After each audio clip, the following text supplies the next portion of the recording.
Welcome to Awesome Movie Year, the podcast where we take a look back at an awesome year for movies, which is every year.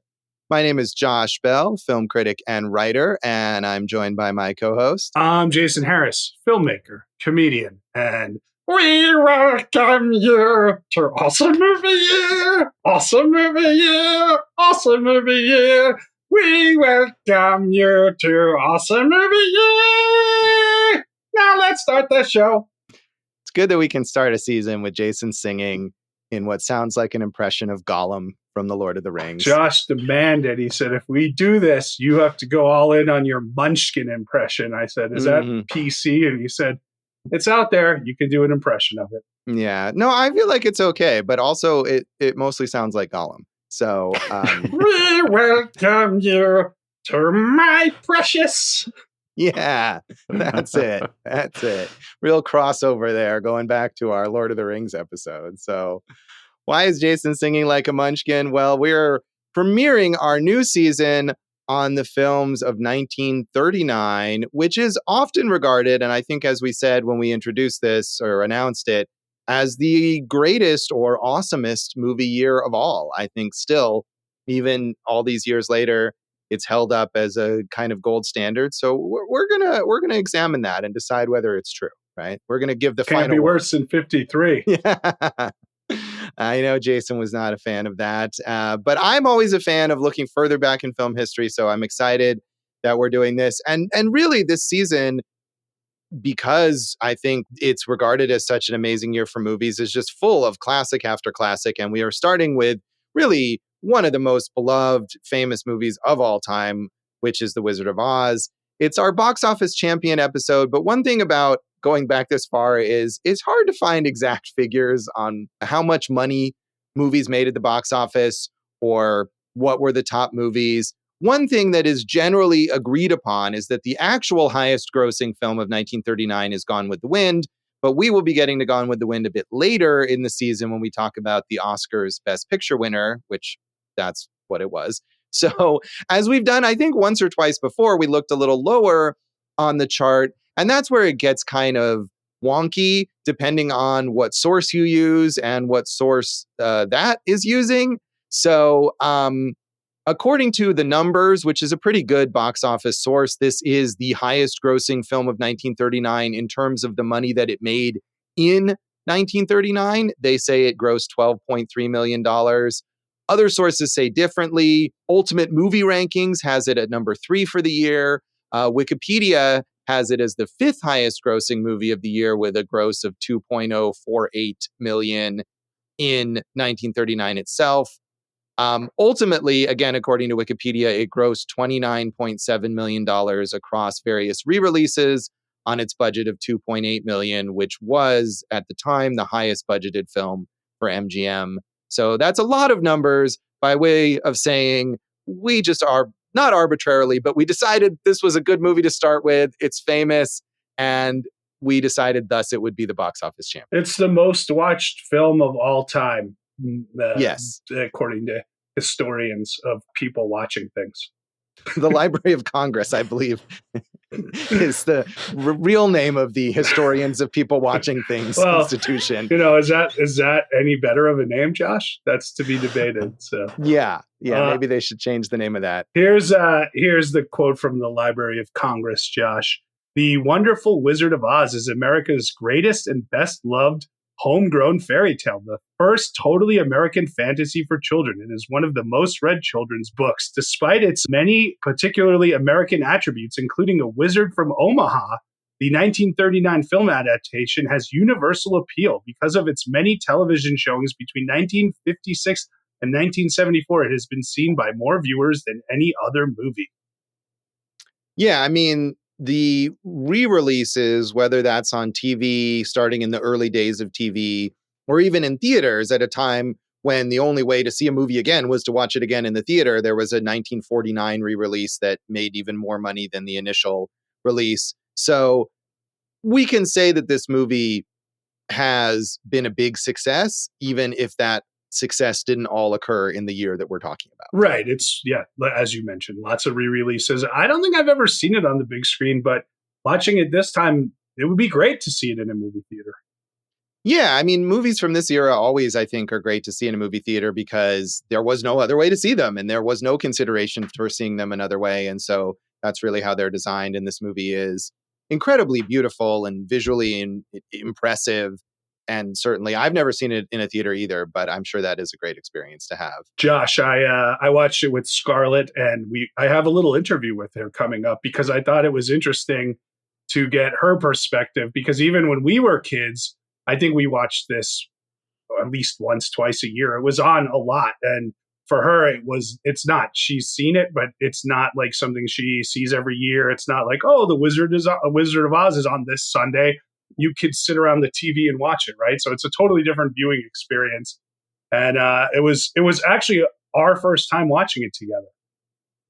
Yeah, I think that is an interesting thing that not just that it's like not as prevalent for kids now, which is not surprising for a movie that is 85 or whatever years old, but that even when it was 50 years old, when we were kids, it was so prevalent that it was on, like, kids were so familiar with it. And I mean, I had that same experience. I was wondering as I watched it this time, like, were there times when I was a kid that I sat down and watched this like from beginning to end? And I'm not entirely sure, but certainly I had seen all of it at different times, in different bits because it was on TV so often. And it was like, I don't know if was it on a holiday time or something like that. It just feels like it was, this staple of childhood. Are you saying this might be your first time watching it all the way through?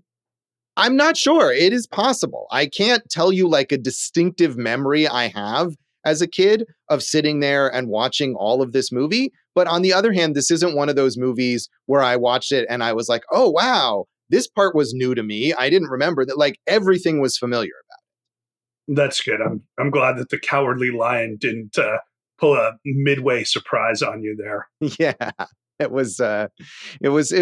it's, it's sort of a comfort thing, right? Because it's such an ingrained part of childhood for so many people. Right. And we're losing that here in America, Josh, with the technology and the wokeness and all you stop speaking. All you people and your Bidens, your Joe Biden. No.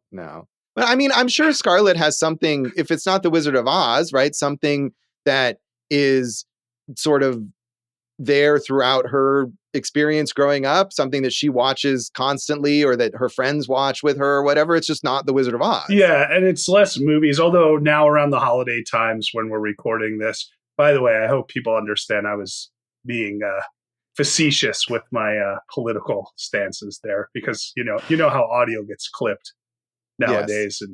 But with our the hawks who are watching awesome movie here and listening and trying to poke holes and she's got stuff she wants. Get the rest of Jason's tirade on our Patreon. Yeah, please. On the QAnon board that I'm on all the time.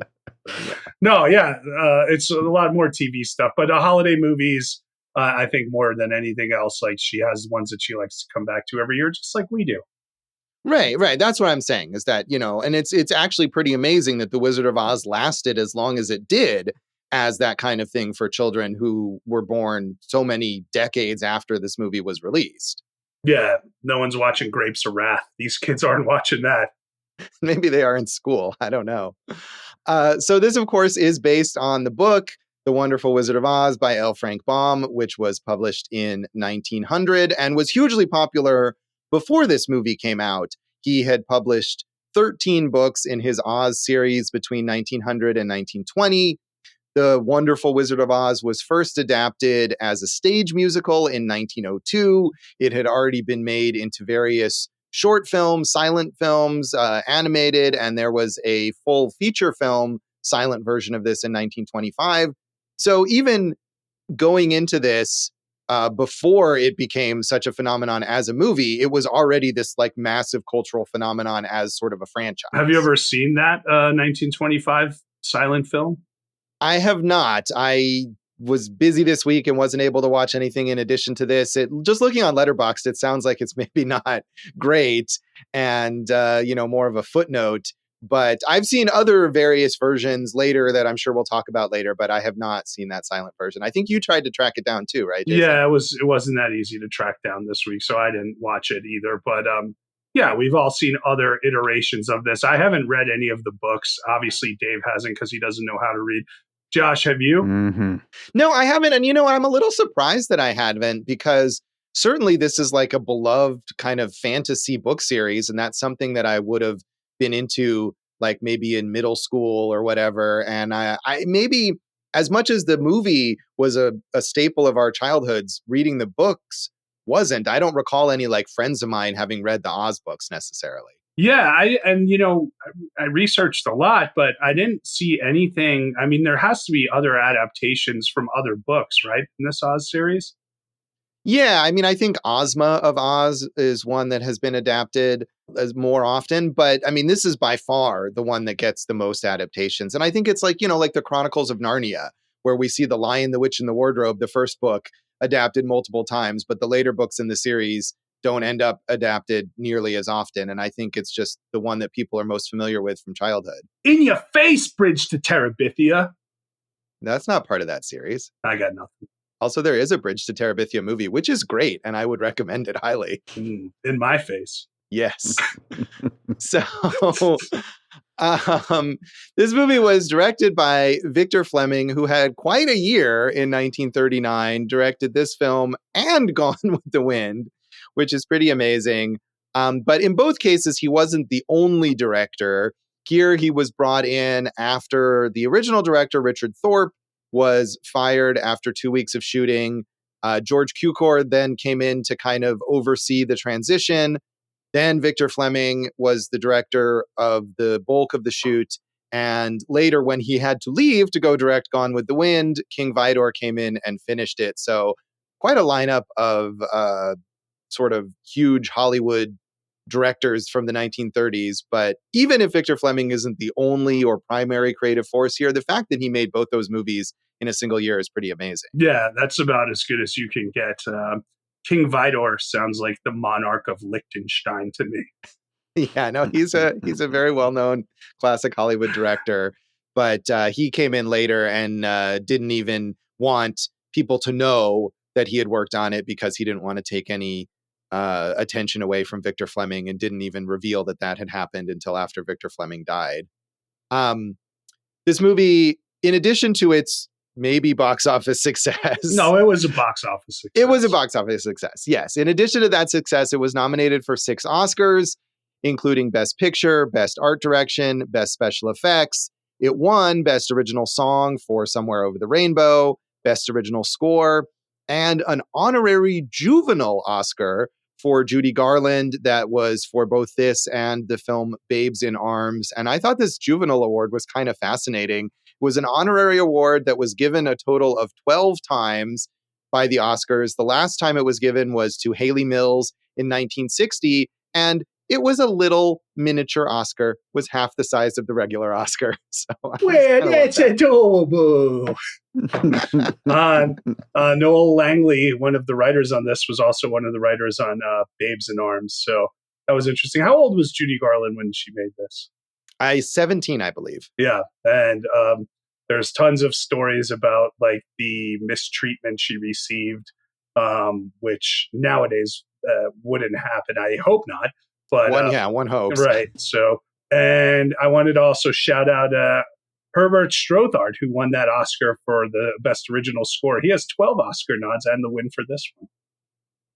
And yeah, reading about it's kind of horrifying because you watch this movie and it's so fun, it's so wholesome, it's like childhood memories and these lovely songs, and then you read the stories about the making of this movie and it's just one horrific thing after another. Not only this mistreatment of Judy Garland, but the awful like chemical makeup that they used on these actors who played the lion and the Tin Man and the Scarecrow and the witch, and the like permanent damage that it did to their bodies and the injuries that they sustained. It's just horrifying, really, what they went through to make this movie. I think you're right. And with the witch, there was not just the makeup, but there was that like trapdoor contraction that they used when she melts. And that was so dangerous that Margaret Hamilton didn't come back to do the reshoot, and then her stand-in got injured with that.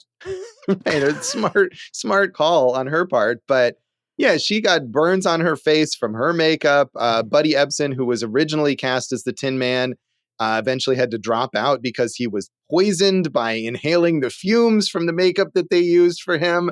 I mean, it's just, there's no safety standards here, really. And I mean, there's like one casual line on the Wikipedia. It's like, oh, and they used asbestos for most of this stuff. Like, oh, okay. Yeah, you would think like, the Buddy Ebsen thing, that would either today been a huge lawsuit and also like, hey, you got to hold up production until I'm back. But they're like, nah, bring in the next guy. Come on, we got deadlines to meet. Get the picture up and running. Right. I mean, and that's how things worked a lot in this era of Hollywood in the studio system, where all of these actors are under contract. They don't get to choose their roles. They're just thrown into whatever the studio decides that they're going to be cast in. And so, yeah, Buddy Ebsen is recuperating. They did apparently change the composition of the makeup for the next guy. So, but did they do that out of safety precautions, or were they like, hey, we don't want another a holdup and with an actor getting sick, so let's come up with safer makeup here? Right. Well, that's probably what it was. But ultimately, the result was it was slightly safer for Jack Haley. And slightly. Emphasis on the slightly. You mentioned the contract players. It's, when you do the research on these people, it's like each one of these actors was in 165 movies from 1935 to 1936, it feels like, So. Yeah, I mean, that was how things were in this era. And they just, I mean, for directors too, maybe not quite at that level, but it was common for major directors to make, 5-6 movies in a year in the 30s and 40s. So that's kind of how the studio system worked.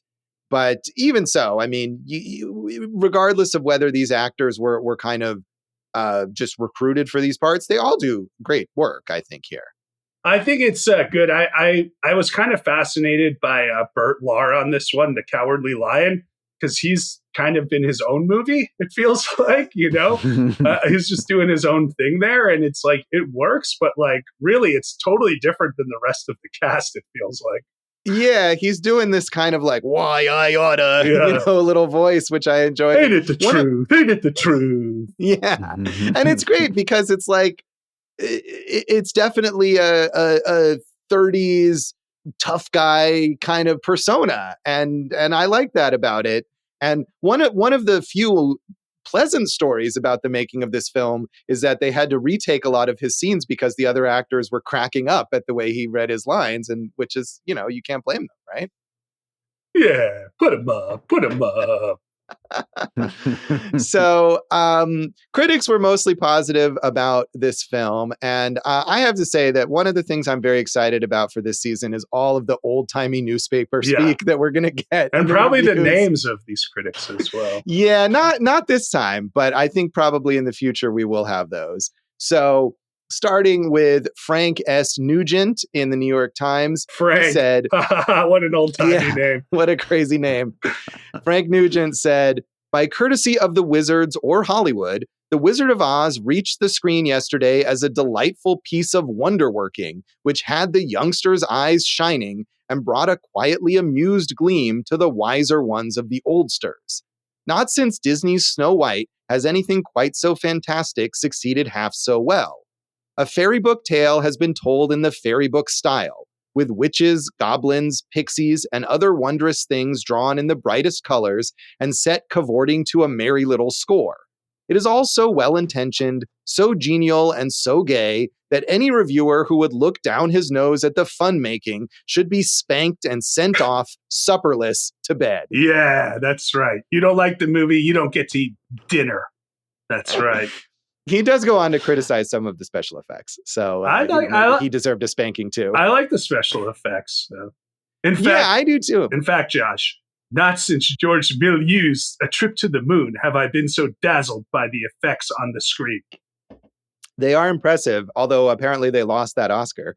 I should have looked up who they lost it to. Probably Gone with the Wind. That could be. But I mean, I think a lot of this is maybe from an era when, now critics are more inclined maybe to really take children's movies seriously. But, this is maybe from an era where the review is simply like, oh, the kiddies liked it. And that's good enough. Although that is good enough. Yeah. You kids go to the candy store, get yourself a pop and a licorice whip and go watch the movies.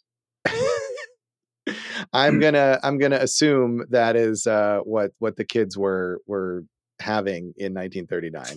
The winner for best special effects was The Rains Came by E.H. Hansen and Fred Serson. I don't know that movie, but it did beat Gone with the Wind, Only Angels Have Wings, The Private Lives of Elizabeth and Essex, Topper Takes a Trip, Union Pacific, and The Wizard of Oz. Lots of nominees there, Josh. Yeah, I think they used to have more nominees back then. So I'm not familiar with that movie either. I've seen some of those others, but that's not one we're going to get to this season. And it must have pretty impressive effects because this movie is quite good in that regard. Well, probably a lot of rain anyway. This one just says a tornado, but that one has rains, multi types of rains. That is true. Mists, they came. Yeah. Thunderstorms, torrential downpours, perhaps. You will have to check into that. Sun showers. Yeah. So Drizzles. John C. Flynn in Variety was also positive about this film. He said, "Nothing comparable has come out of Hollywood in the past few years to approximate the lavish scale of this film musical extravaganza, in the making of which the ingenuity and inventiveness of technical forces were employed without stint of effort or cost. Except for opening and closing stretches of prologue and epilogue, which are visioned in a rich sepia, the greater portion of the film is in Technicolor. Some of the scenic passages are so beautiful in design and composition as to stir audiences by their sheer unfoldment. Whether Oz will pay out on its heavy production investment is useless speculation, wholly dependent upon the breadth of its appeal and the effective showmanship of its handling." Yeah, I don't think I ever noticed the sepia, the copper tinges, the rust belt rusting, if you will, there until this watch. But I thought that was really effective. And it's funny because, like, we all know this movie, but, like, this was the first time I actually considered it as a musical as opposed to just a film. Right. I think people forget, even though like virtually every song in this movie is like fully, enshrined in pop culture or whatever. Hitsville, USA, baby. It really is. It really is. But people don't necessarily think of that first because it's such a big fantasy extravaganza. And one reason that you might not have noticed the sepia before is that apparently in TV airings for decades, they got rid of the sepia and just put it in regular black and white, which is dumb. Yeah, because that's how I remember watching it. So see, you can't trick me, big brother. Yeah, I don't recall either way. And I don't know at what point they returned the sepia to various airings. And maybe if you watched it like on a VHS tape or something, it had the original coloring. But for whatever reason, black and white was what they showed on TV. Well, it wasn't until King, what was his name? King Vidor? King Vidor was fired and Steven Soderbergh took over. And we got those sepia tones. It wouldn't surprise me if Steven Soderbergh, re-edited this film in one of his weird re-editing projects. I could see him doing that. Right.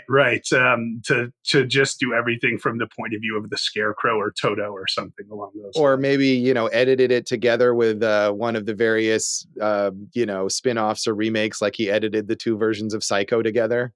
Oh, that's cool. I never saw that, nor will I ever, but that's cool. Yeah, I haven't seen it either, but that was something that he did. So I did find one negative response here from a critic, although generally, again, it was positive, from but not Emperor everyone loved Hirohito Tojo. Yeah. Russell Maloney in the New Yorker said, "Fantasy is still Walt Disney's undisputed domain.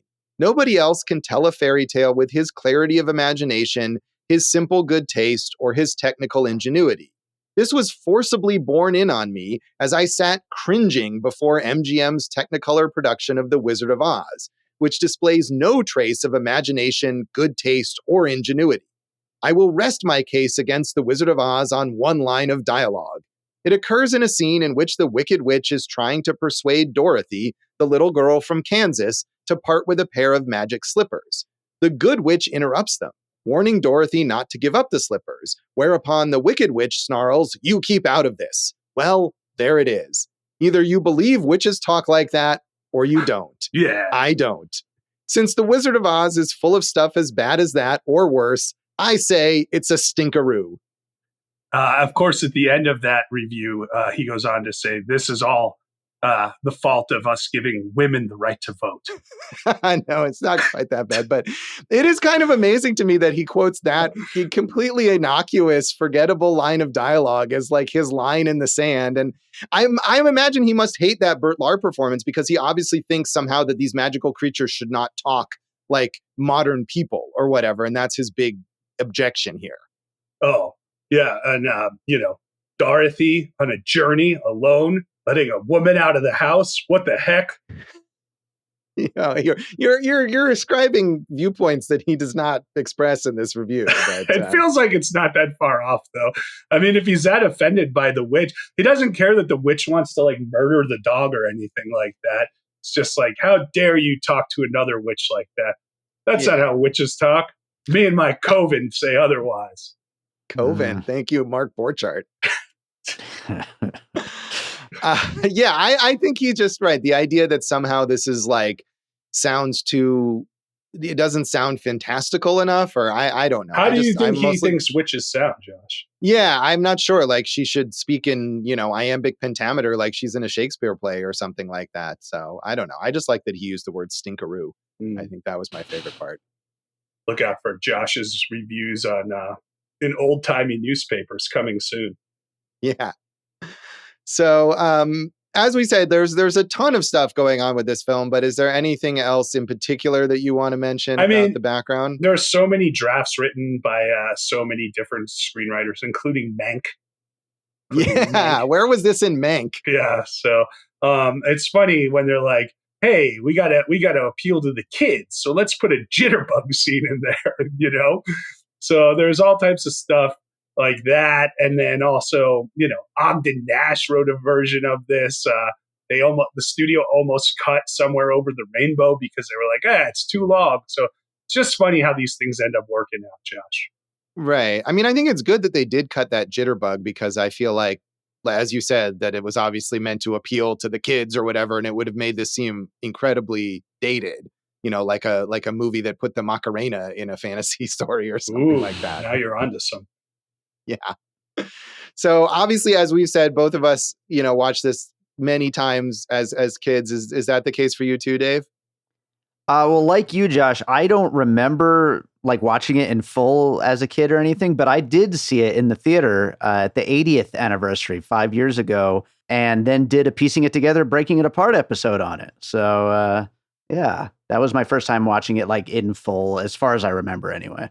How was that theater experience? It was really cool. Like, it obviously on the big screen with like those giant sets and all the production value and everything like that. It was big for sure. Mm-hmm. Right. Yeah. I think that's the thing about a lot of movies from this era that I'm sure we'll keep talking about. So yeah, we'll come back in a moment and get into more of our general thoughts on The Wizard of Oz.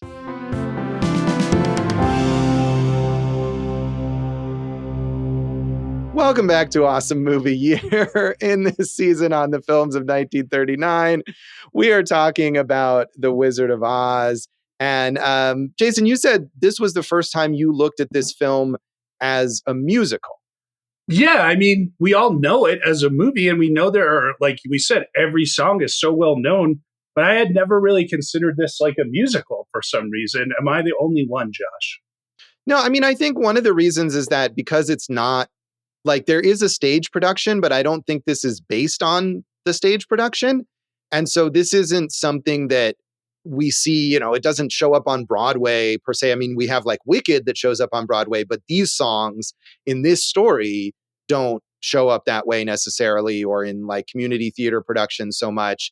And so I think this is known so much more primarily as a film that maybe people, I don't know, gloss over the songs, even though, I mean, the songs are so famous. Somewhere Over the Rainbow is such a standard. I mean, I feel like that's one of those songs that's performed so often that people might not even realize it's from a movie. I mean, and there's music the entire way through, whether it's the underscore or just like the repetition of "We're Off to See the Wizard" or, "If I Only Had a Blank," So it's there constantly. It maybe, I have no I have no answer for this. The wizard pulled one over on me. Yeah. I mean, for me, I feel like this is the first time probably that I watched this movie and thought about it in any sort of analytical or critical way, because as a childhood staple, it's even unlike, I think, other movies that maybe I watched as a kid and liked, because it was just something that was like a background element of childhood. It's like Christmas or whatever. You don't think about its qualities. It's just there. Are you saying Santa Claus is a wizard? I mean, you'd have to be, right, in order to get to all those houses. I never considered that. Is he a musical? Because that would really change things for me. I mean, I'm sure there are Santa Claus related musicals. Well, yeah, of course. Onto your point, Josh, what I really kind of noticed this time around was the production design, all those really cool sets, the practical effects, the costumes, which are great, though dangerous, as we've learned, Right.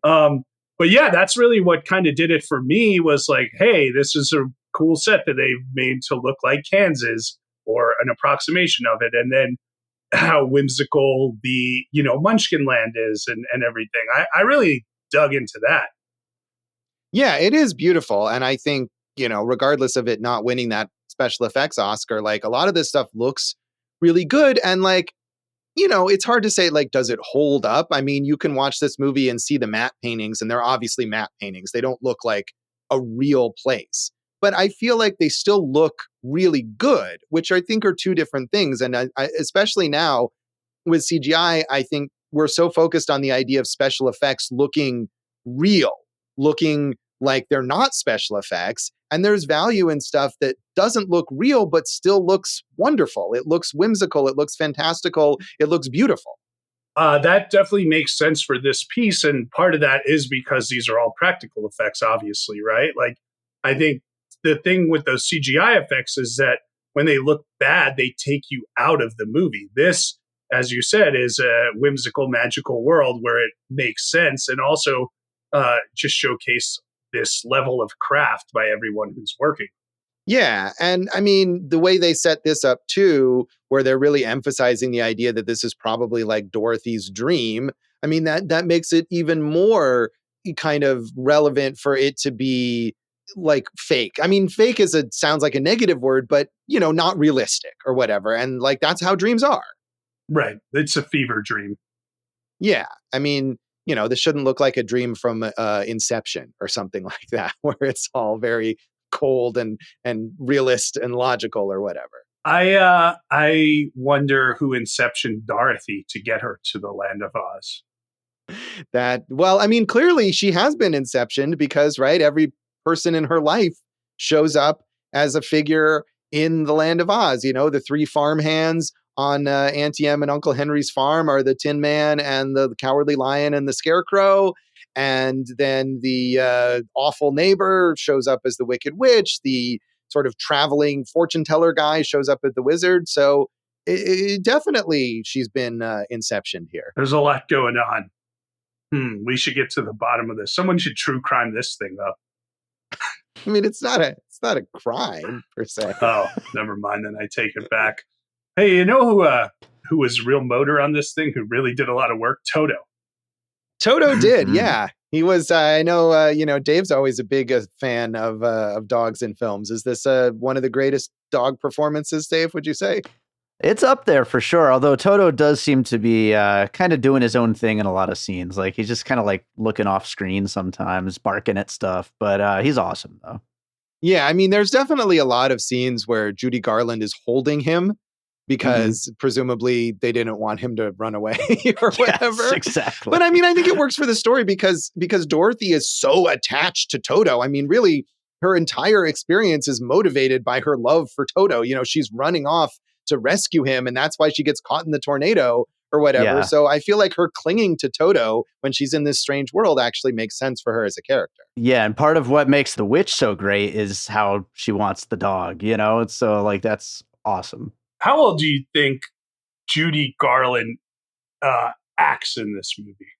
I mean, it's a very heightened performance. So on the one hand, you could maybe say that it is a little much, but I think it's right for what they were going for.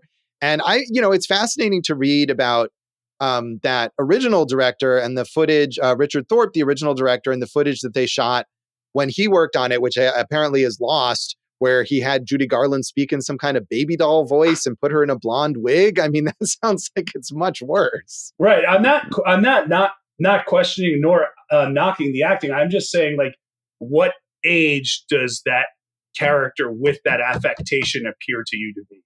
Right. That is an interesting question. That was why I was also wondering how old was she, because she's certainly playing younger than 17. And I'm not sure how old the character is meant to be in the book. She speaks older than that. You think she does? I mean, I feel like her attitude is very childlike, though. Yeah, but her diction, her cadence, it's all so proper. It feels like, and as you said, it's a different way of acting. Back then, it feels like an older way of speaking, and obviously, she's got such a powerful voice that, like, it's a weird amalgamation of, like, we have to make sure that she's younger, but also she's mature enough to do all these things that we would have an adult who's older do. Yeah, I mean, I think in terms of the diction, that is partially just the way that acting was in this era, and that a lot of child performances are really sort of overly, carefully composed that way. But that is interesting. I mean, the thing about Judy Garland, of course, which is sad about Judy Garland, is that she had to mature very, very quickly. And even though she was only 17 when she made this movie, she'd been through some shit, and maybe has that more adult manner of speaking. But it does seem like the way that Dorothy behaves is very childlike. What things, I mean, I'm not an expert on Judy Garland. What had already occurred in her life at this point in time? I mean, I don't know exactly the timeline, and I suppose I could be wrong, but I think, the things that you were talking about with, like, the abuse that she suffered on the set of this film and harassment, sexual lewd comments from male studio executives and people like that, and as well as being, fed various drugs to keep her peppy. I think that's something that had probably been going on already for a while. Yeah. And I think that that drug use is, I mean, obviously we saw how it played out in her life, but how many other actors in this and beyond were just affected by that as, like, then this is the industry, kid. Right, of course. And I mean, at this time, certain of those drugs perhaps were not regarded as harmful so much. Yeah, my dad always tells me, like, oh, when I was in high school, I was on speed. I'm like, what? And he's like, oh, yeah, it was prescribed. It wasn't like I was doing anything illicit. They were just like, here, this will help you pay attention. Right, exactly. And I think that was the case for a lot of people in this era. And, you read about the 12-hour days of shooting on this film, and people probably needed some pick-me-ups. I mean, 12 hours is a normal day on a film set, right, but I think it's all the danger and how long the shoot went on beyond. Right. Yeah. I mean, the costumes and makeup, like we said, and the incredibly hot lights that were necessary to shoot in Technicolor at this time, where I guess it made it like, over 100 degrees on the set every day when you're in that makeup and everything. It's got to be really unpleasant. Right. And the inability to eat solid foods for a lot of the people in costumes. So, yeah, that's no good. But you know what, Josh? It was all for our entertainment. Right. I mean, and like I said before, I feel like that's the amazing thing, is that if you watch this movie, you wouldn't guess that these people were miserable while they were making it, because it's so joyous and it's so fun. And they bring that across in their characters. It's the kind of movie that you're not really thinking about the plot necessarily or any inconsistencies. I know Jason is big on being the logic police here. And of course, you can forgive a lot of that because it's meant to be a dream. This is fine. I have no issues. Yeah, I know. I mean, and I think it's fine too. But I think either way, you're not even really inclined to wonder about that, because you're just so caught up in the magic of it, and the infectiousness of the songs and the characters and the colors and all of that just really draws you in. And it all still looks so nice. Like, it's all so pretty and interesting. And like you were saying, like, when you get to Oz, they're like, or even the tree scene, right? Speaking of Lord of the Rings and talking trees, right? Like, yes, it's clearly, spoiler, they're not real talking trees. Right. But it's just fun to look at. It's just fun to watch. Yeah, that was one thing I think that I had forgotten, the little talking tree moment, and I was pretty delighted to see. And I just, again, the thing that the guy in the New Yorker hates, where it's like very modern sounding, like, hey, how'd you like it if somebody picked something off of you? Like, that contrast there between this fantasy world and the way some of the characters talk, I think was really enjoyable. I thought so. Did you have a favorite of the three? I remember as a kid, I liked the Tin Man the best, but on this watch, I don't know if I like the Tin Man the best. Yeah, I mean, they all have their own fun qualities. I think the Scarecrow is maybe the most charismatic, and because he shows up first, he gets the most time to develop as a character, to whatever degree anyone is a developed character in this film. I did like Burt Lahr's, tough guy 1930s bit, although I think at times it gets a little much. Not that I have the objections that of the way, it sounds in a fantasy world, but it's kind of one note, one could argue, I suppose, but it's not bad. It's interesting that they all get one solo song, but he gets two solo songs. Right. Well, he gets the moment where his version of If I Only Had a Whatever is very short, and they both kind of like muscle in on it. So maybe they wanted to give him another moment to shine. I mean, Burt Lahr was a veteran, stage and vaudeville performer. So I thought that was interesting, not just the take on the character, but also in the If I Were King of the Forest, the way he just held those notes, forest, and just kind of the vibrato on that. Right. I mean, all three of these guys, him and Ray Bolger and Jack Haley, had a lot of stage experience and, certainly plenty of singing experience as well. And they bring that there. So what did you think of the Wizard, Frank Morgan as the Wizard / the fortune teller from the carnival? He's fun. He's a fun wizard, Josh. It's one of them fun wizards. So I thought I liked him. He's good. I don't know. I like them all. I don't really have I don't have an insult for him, Josh. Okay, I wasn't inviting you to insult him. I was just asking your general. I know you want me to go off of an anti-wizard rant here, but I'm not going to do it. Okay, that's good. I don't need that from you at all. So I mean, he's a lot of fun, and the Emerald City too. I mean, we travel through Oz. We have the Yellow Brick Road and the forest and Munchkinland, and it's also amazing. And then it just kind of keeps going. You get to the Emerald City, and it's its own really amazingly designed kind of place with emerald everything and the costumes and the way that's all set up. And then they go to the witch's castle, and it's also, I mean, that's maybe the least impressive just because it looks like a normal castle that you might see in another movie. But the range of stuff that's in this film is pretty impressive. I mean, honestly, I thought one of my favorite things were the performances of the little people as the witch's flying monkey henchmen. Like that's really hard to encapsulate and personify. And, now we see like all the motion capture stuff that actors like Andy Serkis do for like Planet of the Apes, but these guys were doing it in, that practical effects style. And I think they did a great job. Yeah, absolutely. And there's one performer, and now I neglected to note down his name, but I was just looking through various people. And one of the people who played one of the, I think maybe the main flying monkey, and in Wikipedia, it's like, he played monkeys in multiple different films or whatever. Like that was his specialty, was like being able to mimic, monkey movements or whatever. And they got him to play the head flying monkey. I kind of love that. Pat Walsh was the actor you're talking. Yeah. So just, fun stuff all around there, I think. Josh, they almost had Eddie Cantor play the Scarecrow. What do you think of that? I mean, I haven't seen a lot of, I feel like the main impression I have of Eddie Cantor is from watching Boardwalk Empire, where he's like the occasional guest starring person. I mean, from what I'm aware of about him, I think he was so famous on his own for being Eddie Cantor that it's one of those things that like he would have been distracting, because people would just think of him in his persona and not immersed in the character. Yeah, I think that's fair. Kind of, that's a fair thing. I mean, we've talked about that with, when we recently did RoboCop. If Schwarzenegger had played RoboCop, you would be, that's Arnold Schwarzenegger. That's not RoboCop. Right. But what if Schwarzenegger played the Scarecrow? Oh, that would be good. If I only had the brain. Beautiful. That's what I was hoping for there. It worked out. Yeah. So, Dave, did you enjoy it? Maybe lesser than watching it in a theater this time? Yeah, I mean, in the theater, it's just a big production, but it was a lot of fun still watching it at home.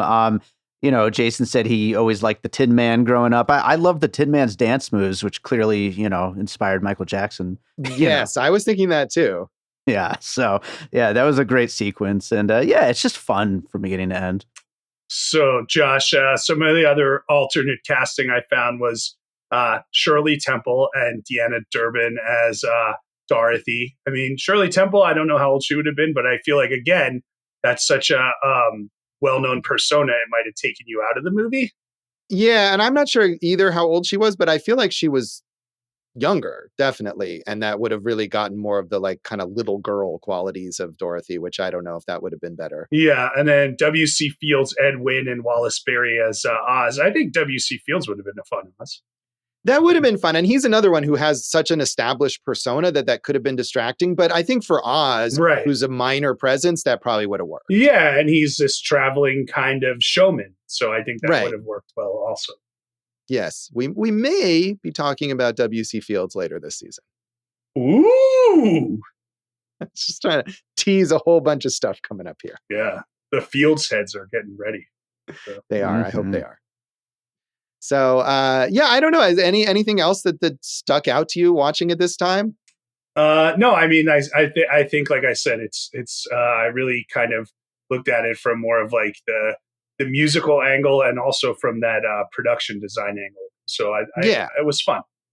Both of those are just absolutely amazing. And I think, too, if you haven't seen this maybe in a while, to realize how many of these songs are just like, even aside from this film, are just part of American culture or whatever, or even some of the lines. I mean, it's amazing to me. It's not just that they're quotable, but that something like "pay no attention to the man behind the curtain" has become like an adage that people say. It's like a truth about life or something. And it's amazing that these things have gotten this have permeated our culture in such a way. It is, as they say, the first truly American fairy tale. They do say that. So it feels weird, almost like I feel like I couldn't even rate this, but let's do it anyway. You want to rate this out of 5 munchkins? 5 ruby slippers? Sure, that's a normal number of ruby slippers to have. So it gets 3.5 from me. I got almost 2 pairs of ruby slippers there. That's pretty good considering how much they get auctioned off for all the time. They're very valuable now, yeah. So I'm gonna also give this 3.5, but I feel like I could give it any high number. I mean, it's just like, yeah, we're dumb idiots. It's like ranking, your family or something. I don't know. Ooh, rank your family, Josh. No, I will not do that. I mean, rating that, or again, something like, giving your second grade teacher a star rating or something. I mean, it's just part of childhood. Miss Introdosia, 5 stars. All right. That's good to know. So, Dave, how would you rate this?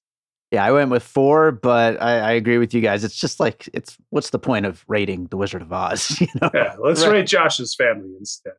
That sounds fun. So, Jason, when we come back, we're going to hear a little from your daughter, Scarlett, about her thoughts on this film. Yeah, Josh, it takes a kid to tell adults what idiots we are, and I hope she does it.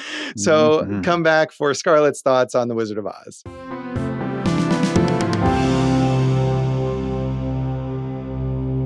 Okay, I'm here with the most special of guests. It's Scarlett.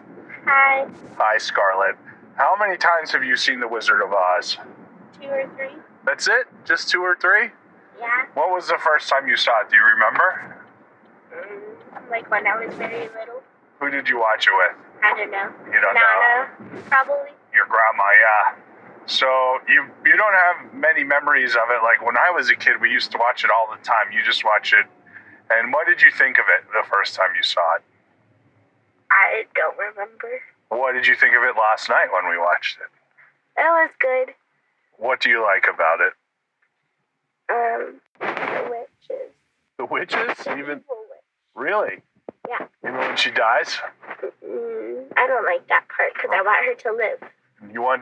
So you're rooting for the Wicked Witch in this film. Yes. The most unlikable character there is, who, taunts the dog and. Well, if you knew her backstory from Wicked, you would know more. Why is she taking it out on the dog, though?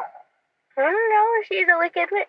What about the music? A lot of good songs in there, don't you think? Yeah. Do you have any favorites? No. No, just you like them all. Is there anything else you liked about the movie? How did you feel when it went from black and white into color? whole movie needs to be color. Really? Yeah. And it's a movie from 1939, and you watch a lot of, like, stuff from today. Do you think it holds up? Yeah. Yeah? Sort of. And out of 5 dead witches, how do you rate this? 1 to 5. Would 1 be the worst or best? 1 is the worst. But I'd rather it be 1 witch. Okay, then say 5 ruby slippers. 5 rubies. 3 3/4. All right. Thanks, Scarlett. I'll get you, my pretty!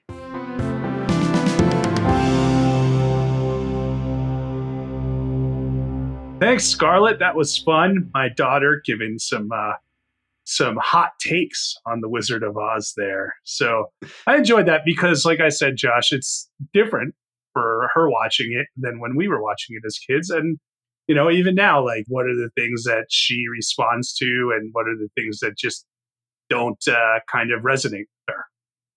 Right. Yeah, I think so. This is a movie that is made for kids and that it was appreciated by kids for decades. So good to get that perspective and see how you're preparing her to take over as co-host of Awesome Movie Year. Yeah. Well, hey, when we get to 76, you should hear what she thinks about Taxi Driver. I look forward to that. I'm sure that was about the age that Dave's parents showed him Taxi Driver, so it probably will work out. Sounds about right. So, I mean, this movie has a massive legacy, of course, because as we said, I mean, it's regarded as one of the greatest films of all time. It is, as we mentioned from the Institute of People Watching Movies, the most seen movie apparently ever made. It's been re-released tons of times. I mean, it seems like it ends up back in theaters every year in some capacity. It still airs on TV, been released in every single home video format, currently streaming, etc. So, I mean, I think even though maybe kids like Scarlett aren't watching it in the way that we did, it's still pretty ubiquitous. And I think it was interesting, Jason, that you were like, oh yeah, she's only seen it once or twice. Like that's the standard. Not she had never heard of it, but she only watched it once or twice. Right. But I think that's it. Because we watched it on Max, which, as kids, it was like, it's ABC Family Sunday night or whatever, right? Sunday Family Night. So it's just a different way of watching things in a different world, Josh, the kids are coming up in. But it's cool that, some of it still holds up to her on a level that it did for us. Right. Yeah. And I mean, it's maybe more if it's on Max, it's like, kids' parents have to choose like, hey, watch this movie. Let me show it to you, which I'm sure is happening, but it's not as much that stumbling upon it or whatever. Well, I do also, like to show her some old stuff, even if she doesn't like it. Just like I've shown her some Chaplin shorts, just because it's like, good to ingratiate that culture into the kids. I agree. You're doing a great job there. Thanks, Josh. And if anyone knows about parenting, it's you. Yeah, that is not the case at all. Jason, have you ever watched this with The Dark Side of the Moon as the soundtrack? I mean, this is an important thing that I'm glad you brought up. I don't think I've ever watched it like that, but I've seen a Dark Side of the Moon laser light show. So I'm wondering why they didn't just do that with like laser lights of the Wizard of Oz. But, I would like to do that at some point in time. Yeah, that is a big thing, syncing up the Pink Floyd album with this. And I have not done it either, but they've shown it. The Sci-Fi Center here in Vegas, as well as Snappy Burger, the little drive-through place that we have here, has shown. I remember when I interviewed the owner of Snappy Burger, and he told me, I don't know if they do this again, but he would show it. And because it's a drive-in, you just tune into a radio station for the soundtrack.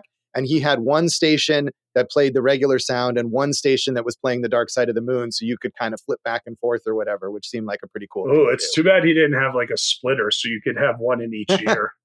Well, if you bring your own or whatever, I don't know. But, it's certainly a popular thing. And I imagine that one or both of those venues will do that again in the future here. I'd be down to do that. So if any of you are showing Dark Side of the Rainbow, let us know here at Awesome Movie Year. And we will show you that all in all, we are not just another brick in the wall. That is the wrong Pink Floyd album. Damn it! There are tons and tons of sequels, spin-offs, remakes. The source material, the L. Frank Baum books, are in the public domain. So anyone can adapt them in any way. There are certain elements of this film that were created for the film that are still under copyright, like the ruby slippers. But generally, the story and the characters can be adapted freely. We don't need to name every single one. There is a sort of quasi-official sequel from 1972, an animated film called Journey Back to Oz, in which Liza Minnelli, the daughter, of course, of Judy Garland, does the voice of Dorothy. I've never seen that. I think it's supposed to be pretty bad. It's hard to find. Much like that silent film version, I guess. So we'd have to, put some real effort into tracking down these various other versions. The Wiz, of course, in 1978, the musical version, which I've not seen, but Jason, have you seen that? I started watching it, but I got kind of off course, but I would watch it. Sidney Lumet, so, these are all awesome movie year all-stars. Liza, Sidney, we got a lot going on here. Sam Raimi did a remake of sorts of Oz the Great and Powerful, right? Yeah, another favorite here. And I kind of like that Sam Raimi film, even though it was mostly trashed by critics and fans, really, everyone. I just remember James Franco saying Zimzala-din or something like that. And that was like, why is it? Yeah. So, who is James Franco versus Frank Morgan? Who would you prefer? I'm going to take Frank Morgan, but I have never seen Frank Morgan play Tommy Wiseau. So, yeah, I'll give that I bet he could Franco. do it. Yeah. I bet he could do it. But no, Frank Morgan, if you look up, like we talked about, like these credits, it's like, 700 radio shows, 400 movies. And then 1940 came and he went off to the war, fought for a few years. I don't know if that's all true, but they're all like that. You know what I mean? Right. Yeah. It really is how a lot of these working actors, especially those kind of journeyman actors who are not like super famous, how that happened for them in this era. Well, yeah, but hey man, you got to work. Speaking of these remakes, Josh, did you know that there is one in the works right now with Kenya Barris attached to write and direct? I don't know if that's a good idea, but there's always something in the works. I mean, of course, we mentioned Wicked earlier, which is a hugely popular stage musical. Oh, that's a good one. And the movie version of that is on the way. I think it's like a 2-part movie directed by John M. Chu. And we'll see. I also saw it on stage actually here at the Smith Center and enjoyed it. Though, what I would do with that movie, make it 1 part. I feel like could be really applied to any 2-part movie. But I agree with you. So, but we'll see how that comes out.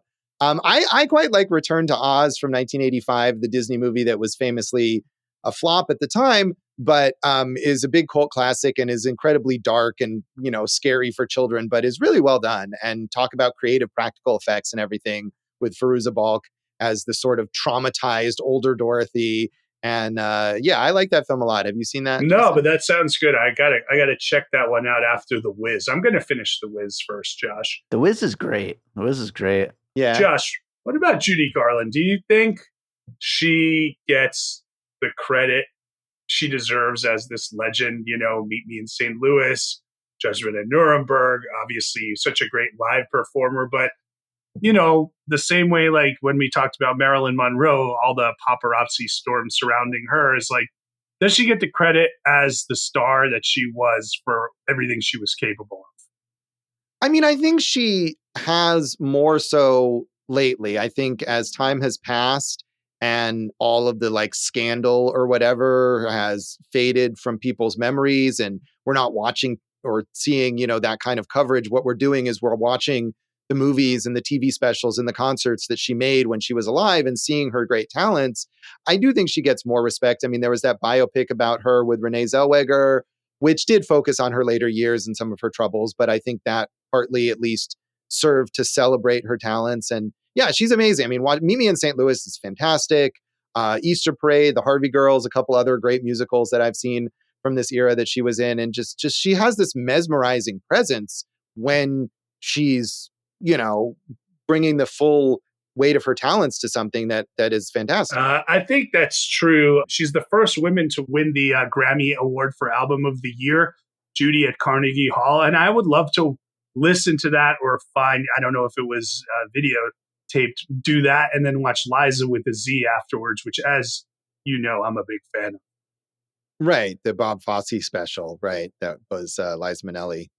Thanks, Josh, for clarifying what that is. You nailed Well, it. people might not know. Josh, Frank Morgan was nominated for 2 Academy Awards, Best Actor in The Affair of Cellini and Best Supporting Actor in Tortilla Flat. Tortilla Flat, also directed by Victor Fleming, I believe. What a run he went on. Yes. So, I mean, as we said, all 3 of the, Dorothy's companion, the actors, Ray Bolger, John Lahr, Jack Haley, had major careers on stage, in film, on TV, just tons and tons of credits. Ray Bolger was also in The Harvey Girls with Judy Garland and was in the 1961 version of Babes in Toyland, which is another kind of beloved childhood classic musical. And he has a Tony for Where's Charlie? Best lead actor.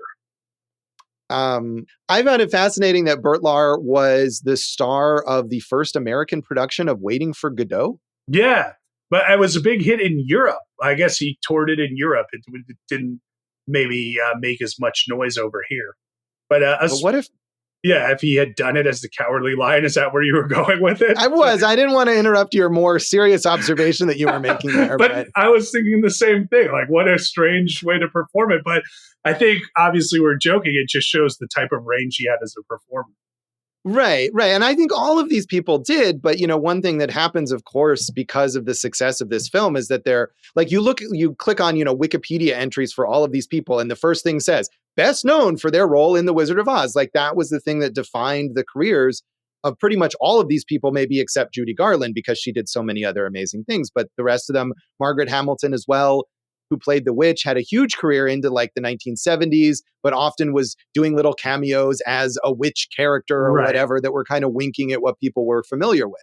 Yeah, I was thinking the same thing because like Charlie Grapewin, who played Uncle Henry, was also James Joad in The Grapes of Wrath. So it's kind of, or Grandpa William James Joad there. So a little interesting how, one movie could just take over entire careers like that.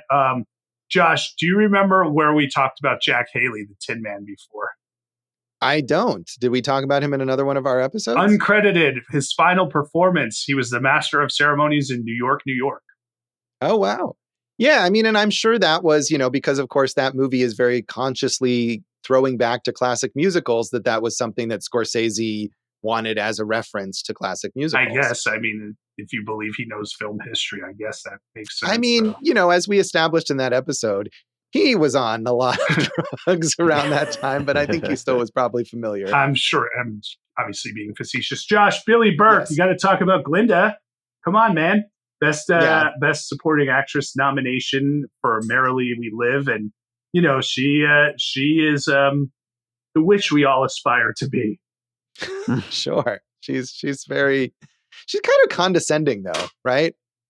A little bit, the good witch. And she's like, Dorothy could just click her heels and go home, but she's like, oh, go to the wizard. Take this long, perilous journey. Maybe die. See you later. I think that's fair. I was thinking the same thing. I was like, if you could do all these things, why don't you just do it? Like, what is this? Are you just getting enjoyment of watching this poor, troubled Dorothy, like, walk through the forest and deal with all these obstacles? Yeah, I mean, maybe being, she's not really a good witch. This is all the stuff that like Wicked deals with, I think, right? I mean, as you know from listening to my interview with Scarlett, she was quite upset about how the Wicked Witch was treated. It is unfair. That was, really rectified, or at least attempted in that play. As the idea of this movie defining people's careers, the actors who played the Munchkins, of course, at that time and now too, really, there aren't as many opportunities for little people actors.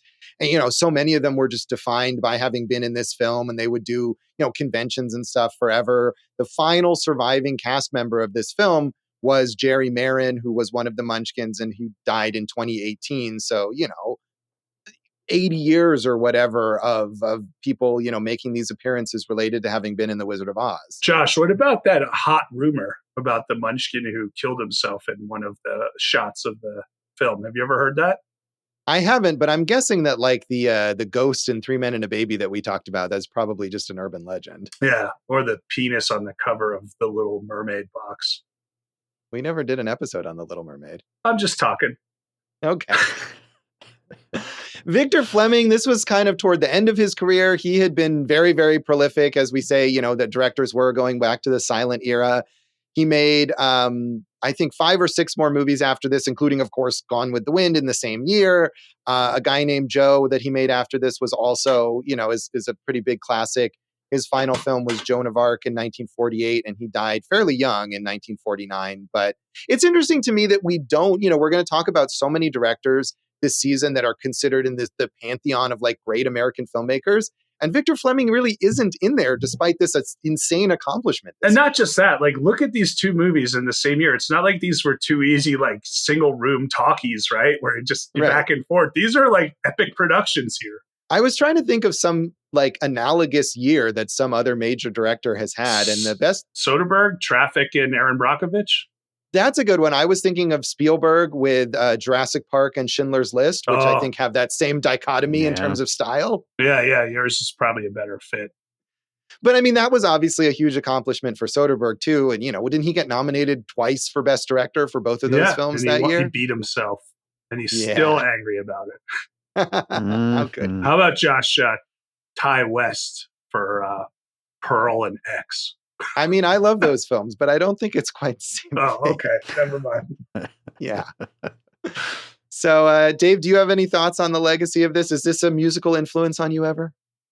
No, but it was probably the biggest influence on one of my all-time favorite movies, Army of Darkness. So there you go. Yeah. Well, Sam Raimi, obviously a fan, going on to make his own Oz film.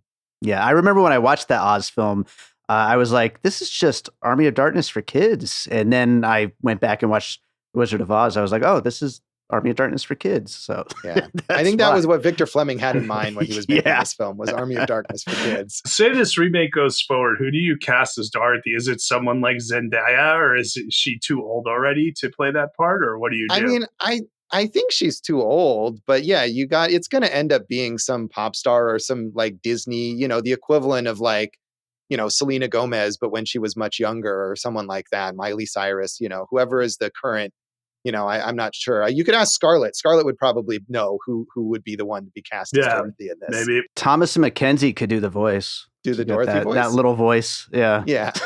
Or Mia Goth, her natural speaking voice that sounds like a Victorian child. It's going to be a very strange remake. Yeah. I mean, I feel like it's like, right, we're going to get like, Seth Rogen is the Cowardly Lion or something like that, right? Isn't that where we would end up? I think you're pretty accurate right there. Did you have any other thoughts on that? I don't know. I kind of think Sam Richards as the Tin Man, that would be a cool casting move right there. And then maybe make the Scarecrow a woman, like a Melissa McCarthy or something like that. This is a terrible movie already. Well, I'm not making it, so don't worry about it. Yeah, it's, I mean, the Wicked movie could be okay, because I feel like at least Wicked is a different take on the material, right? But just a straightforward remake of this, like, what are you going to add to it? What are you going to do that sets it apart from one of the greatest films ever made and the most well-known films ever made? I don't know what you can possibly add to it. I am a little bummed that they're not going with Idina Menzel and Kristen Chenoweth in the Wicked movie. And I get it, we're doing it for a new generation and we're aging it down. But those two are pretty iconic there. They are. I mean, they're doing all right. I'm sure they have like cameos or something, right, in the film. I mean, they have to. I don't know. We'll find out. Okay. Someday, whenever that movie comes out. I don't even know when it is. Next year sometime or whatever. That's a deal. So do you want to mention anything else on the legacy of this film, Jason? No, this is like Jaws. We did what we could, or Star Wars, but, we're just offering another opinion into the great list of many opinions here for Oz the Great and Powerful, the Wonderful Wizard of Oz. Yes, not Oz the Great. I know, Josh. I know. So that's the Wizard of Oz. That's this episode of Awesome Movie Year. Come on down the yellow brick road to our online and social media presence. It doesn't exist this season because it's 1939. Yeah, maybe send us a telegram. That's right. Carrier pigeons or smoke signals. Do what you got to do. We're at awesomemovieyear.com, Awesome Movie Year on Facebook and Instagram, Awesome Movie Pod on and I'm Jason Harris Comedy, or Jay Harris Comedy on all the socials. Eat This Comedy, that's coming back. Find me on Letterboxd. Go for Jason. Hey, I got a lot of new followers on Dave's last live show, so got to do more of those just to pick up that Letterboxd seat. Yeah, Mhm. Letterboxd is where it's at. I agree. You can find some old stuff from me at joshbellhateseverything.com. I am at Josh Bell Hates Everything on Facebook and at Signal Bleed on Letterboxd, as well as on X, Twitter, and Blue Sky. And if you are on Letterboxd and you watch one of the movies we talk about, tag your review Awesome Movie Year. We'd love to see it, like it, comment on it, all that stuff. You know, we can get some thoughts from our listeners on the movies that we talk about, and listen to our producer David Rosen's awesome podcast, Piecing It Together. Check out Piecing It Together wherever you listen to podcasts. Follow us on social media at Piecing Pod. And since we're kicking off a new year with this episode, I will also plug my new venture with music, 24 for 2024. I'm releasing a new single every first and third Friday of the year. It's 24 songs. It's a ridiculously ambitious thing, but a lot of great music on the way. Awesome. That's kind of cool. Yeah. All Way right to go, on. Dave. You're Thanks, guys. you're a hard worker. You're the hardest working man in podcasting / electronic music. Now I'm so stupid. Now I know why you steal all that Patreon money from us. Yes. That's Jason, what do we have in our next episode? Josh, we're not doing a first feature this year, but we are doing a major figure. And we're doing a major figure behind the camera and, of course, in front of the camera with this one. It's Stagecoach, directed by John Ford, with John Wayne, the most American of movie stars. Yeah, that's an interesting distinction that I'm sure we'll talk about. So tune in next time for Stagecoach, and thanks for listening to Awesome Movie Year. Thank you for listening to Awesome Movie Year. Make sure to follow Awesome Movie Year on Facebook, at Awesome Movie Pod on Twitter, and at Awesome Movie Year on Instagram. And if you like the show, review us and rate us with 5 stars on Apple Podcasts.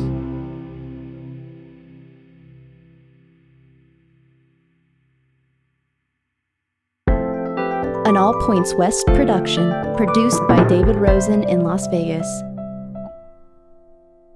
There are tons and tons of sequels or spin-offs or remakes. Is that a dog? That's Is my Toto? dog. Yeah, Toto. It's Oh. barking. My dog never barks. This is exciting. Is she okay? Nah, there's no witch capturing her. Let's just keep going. All right. So there are tons and tons of sequels and spin-offs and remakes. And Josh, for as this you film. can hear in the background, my dog Juno is telling you how much she enjoyed the film right now. She relates to Getting the whole family you on know, this one. she likes walks where they and she likes nature. So there's a lot for her to relate to in this movie, and she likes cuddles. Would she enjoy being transported to a fantasy world? I don't know if she would recognize the difference, to be honest with you, but as long as I was there with her, I think she would be okay with it.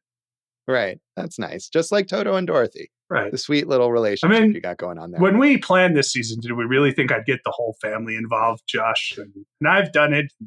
Here you are ranking your family members. I didn't think you'd have both your parents so low, but that's, I'm not going to talk to you about your rankings. Yeah.